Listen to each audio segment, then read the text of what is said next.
You've got questions, I've got answers. This is the Ask David pod. No, it's not. Today's video is all about the LG V20, and I'm answering 12 of your questions. Let's do this. Hello guys, how are you? David Franco here from davidfranco.com. I was lucky enough to acquire a preview unit of the LG V20. Huge thanks to LG for making that possible. I just got this in my hand a few days ago, and honestly, I'm loving it. It's my favorite Android phone yet. So on Facebook, over at facebook.com/davidfranco, earlier today, yesterday, I posted, guys, I want to answer your questions all about the LG V20. So anything you want to know, just ask right here on Facebook. And boom, I picked 12 of those questions. Don't even know if that was 12, it was more like 8 or 9, that I want to answer today because there's a lot to talk about, so let's just jump right into it. So the first question comes from Joey George, and Joey George says, by the way, my iPad's over here, so you'll be seeing me glance now and then. Joey George says, what makes the LG V20 better than the rest of the LG phones? Now, I'm not going to say this is necessarily better than the LG G5 because it's a very different idea. It's not modular. You can swap out the battery, which is a big deal to some people. It's got the secondary display, which is one of my favorite features. So yeah, I mean, I'm not going to say this is better or not better than the LG G5. It simply comes down to what you're looking to get out of a phone. However, I will say this. I'm probably enjoying this one the most out of all my LG phones, and I will explain why later on in this video. That's the point of this video, to express what I like and dislike about the LG V20. Next question comes from Nick Masterson. Nick says, what's the cost of the LG V20? Now, as of this recording, I'm fairly certain in saying that I don't think we have a definitive price yet. However, according to my research, and if you compare the previous LG phone releases, in theory, this should cost between $600 and $700, which is pretty average nowadays for a premium phone. This is not a cheap phone. This is packed with features. The cameras are just simply incredible. So of course you will be paying a small premium, but for anyone who cares about good technology like I do, you'll have no problem in paying at least $600 for this. And I apologize, I know my head's cut up a little bit. That bothers me, just a smidge. Okay, next question comes from Sean Westervelt. Sean says, is there a notification light? Great question. And will this phone last a day on battery life with constant usage? So to address your first question, Sean, is there a notification light?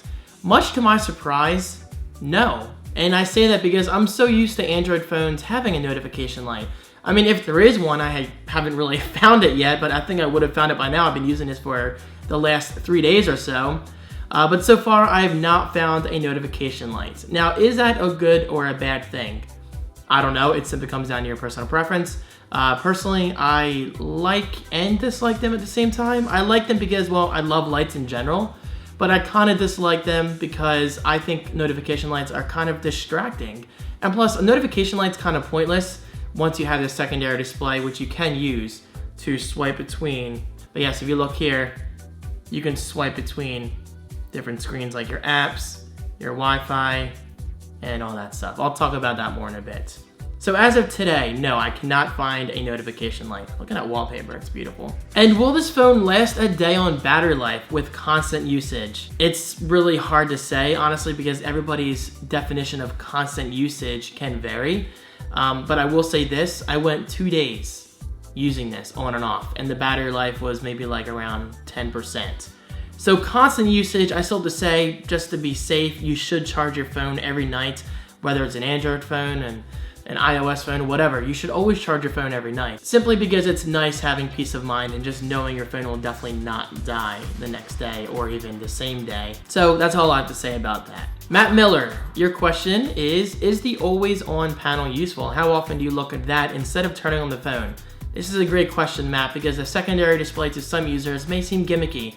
Honestly, I'm loving it. So is the always on display useful? From time to time, yes. Not necessarily when the phone is just sitting there, because I'm gonna get a pop-up notification anyway for anything that's important, from emails and Facebook notifications, all that stuff. However, when I'm using the phone, it's surprisingly useful. For instance, if I'm playing Apple Music, I could control my music up there.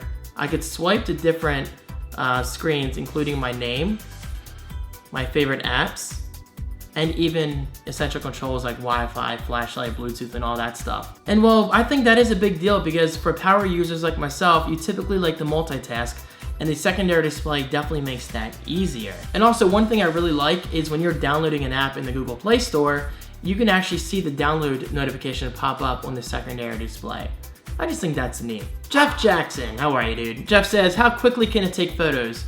From launching the app to actually taking the photo. Hashtag David does LG V20. Okay, so this is how quickly you can take a picture. Tap the camera, boom. Literally what, like a second?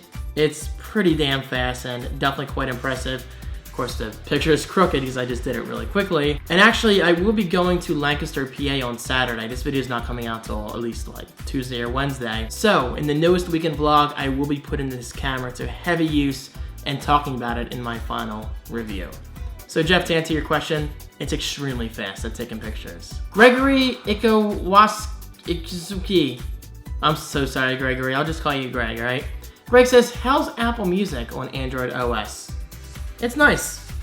It works. You open it, it looks exactly the same, well, for the most part, as it does on iOS. I will say, however, that performance does take a small hit here and there. It's definitely not as fast as it is on iOS, which makes sense. It's apples to apples. But overall, I'm impressed. It works as it should. You click play, it takes a few seconds. Takes a few seconds. You see what I mean? Great song. Now, if I bust out my iPhone 6S and I open up Apple Music, in theory, it should be a lot faster. Let me just get the radio screen up. All right, ready for this? Tap. Much faster, much faster. So that took maybe half a second, and the LG V20 took maybe, what, 5 or 6 seconds. Now, that's not LG's fault at all. That's just something about Android. Apple's obviously not gonna optimize their software as well on Android as it is for iOS. But even with that said, it's not bad. I mean, it plays music, that's all you needed to do, and it works well enough. This video is gonna be a little lengthy. Ross Hamilton, if your iPhone 6S breaks, would you use the LG, I think he meant to say V20, as your main phone? Keep up the great videos. That sounds like a threat, but yes, if my iPhone 6S magically broke somehow, then yeah, this would be my phone of choice, as long as it works on AT&T's network. Keep in mind, this is a preview unit. This is not the final unit. It comes out for the public later this year. So, yeah, to answer your question, sure, why not? Aviv Raphael, did you like it more than the iPhone 7? Can't really answer that. I mean, I don't own an iPhone 7. I haven't even touched an iPhone 7 yet. But I did choose this question for one very specific reason. The more I use Android, the more I realize that it's extremely different than iOS. So I'm here to make a PSA, guys, a public service announcement. I think we as tech geeks should really stop comparing iOS to Android. They are so different. I mean, sometimes they do the same things in terms of playing music, their web browsing machines, emails, and all that stuff. But at the end of the day, Android's approach on what a mobile operating system should be is extremely different than what Apple's approach is. And I have the utmost respect for them. I mean, Android and iOS, they're not that similar, and I think that's a good thing. So Aviv, that's exactly why I chose your question, to finally say that. Let's stop comparing Android to iOS. They're really not that similar, especially nowadays. Caitlin Houston. Kate says, does it have a headphone jack? That is mandatory for all my future purchases. I chose this for 2 reasons. Number 1, Kate's a friend of mine. Favoritism, anyone? And number 2, she was joking. She has no problem dropping the headphones jack. I don't believe so anyway. But yes, Kate, rest assured, this does indeed use the 3.5mm headphone standard, which is cool. But will LG's next phone have a 3.5mm headphones jack?